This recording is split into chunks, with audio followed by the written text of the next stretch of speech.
হরে কৃষ্ণ সুপ্রিয় ভক্তবৃন্দ। আজ আমরা এসেছি মহাপ্রভুর মাসির বাড়িতে।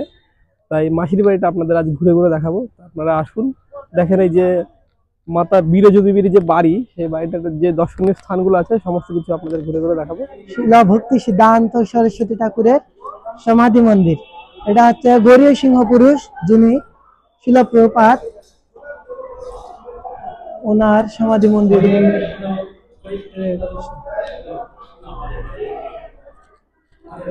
ভক্তি সিদ্ধান্ত সরস্বতী ঠাকুর গোস্বামী শিলা প্রপাত কি জয়।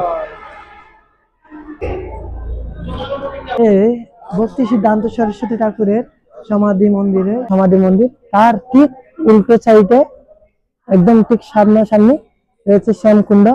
আপনারা দেখতে পাচ্ছেন, ও দর্শন করেন।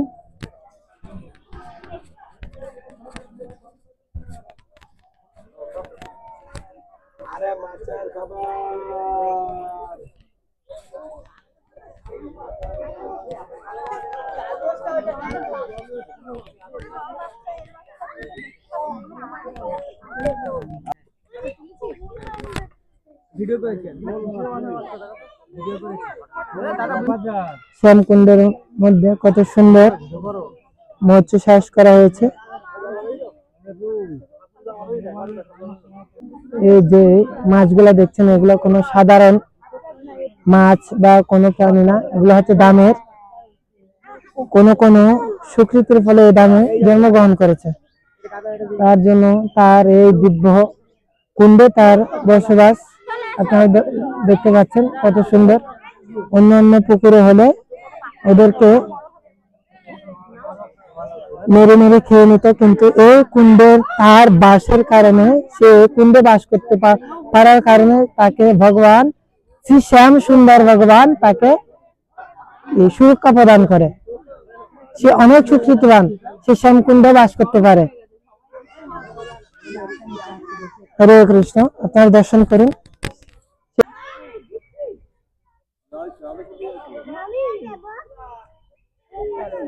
যে আমাদের শ্যামকুণ্ড আছে, তো শ্যামকুণ্ডের মধ্যে যে মাছ আছে সেগুলো দর্শন করলেন।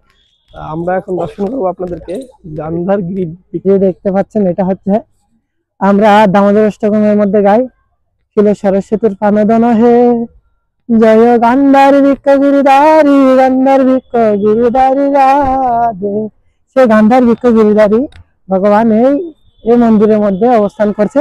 আপনাদের সেই গান্ধার বৃক্ষ গিরিধারী ভগবানকে আপনাদের দর্শন করাবো। গিরিধারী গান্ধার বৃক্ষ গিরিধারী রাধে জয় সিদ্ধান্ত সরস্বতী ঠাকুরের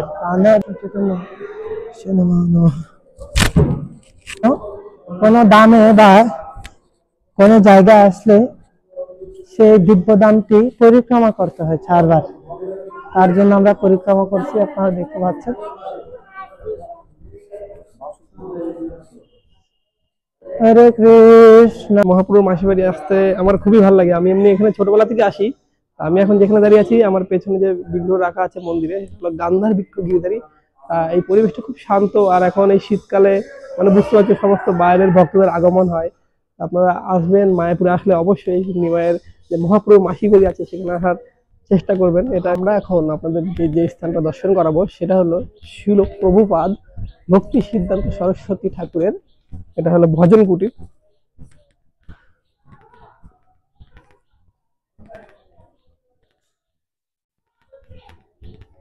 হরে কৃষ্ণ। তো আপনারা দর্শন করতে পারছেন, এখানে ভক্তি সিদ্ধান্ত সরস্বতী ঠাকুর এখানে সে ভজন করতো, এই সে তার গৃহ। আর এখানে হরি বল। কৃষ্ণ, এটা হচ্ছে তমাল বৃক্ষ, ভগবানের অত্যন্ত প্রিয় বৃক্ষ। এই তমাল বৃক্ষের উপরে ভগবানের অনেক লীলা বিলাস করেছেন। আর হচ্ছে এটা হচ্ছেন আমার পিছনে যেটা বড় বৃক্ষ দেখতে পাচ্ছেন আপনারা, সেটা হচ্ছে কেলি কদম্ব বৃক্ষ, ভগবানের অত্যন্ত প্রিয় বৃক্ষ এই বৃক্ষগুলা। আর হচ্ছে পাশে আছে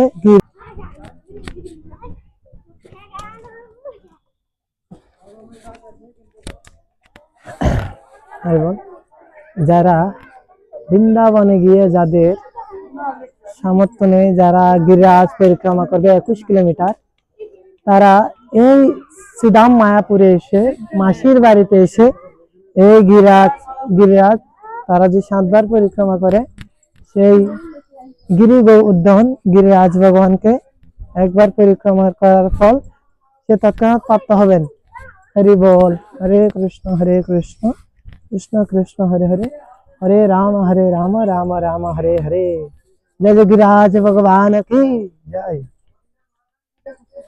আমরা এখন চলে এসেছি রাধা কুণ্ড, শ্রীমতী রাধা ঠাকুরানীর সন্তুষ্টি বিধানার্থে ভগবান শ্রীকৃষ্ণ যে কুণ্ড করেছিলেন, যে ভগবান সমস্ত তীর্থানি হচ্ছে শ্রী রাধা কুণ্ড। সেই রাধা কুণ্ডে আমরা এখন এসে অবস্থান করছি। পাশে হচ্ছে শ্যামকুণ্ড। এটা হচ্ছে বৃন্দাবনের আদলে বানানো হয়েছে এই রাধা কুণ্ড, আপনারা দেখতে পাচ্ছেন। এই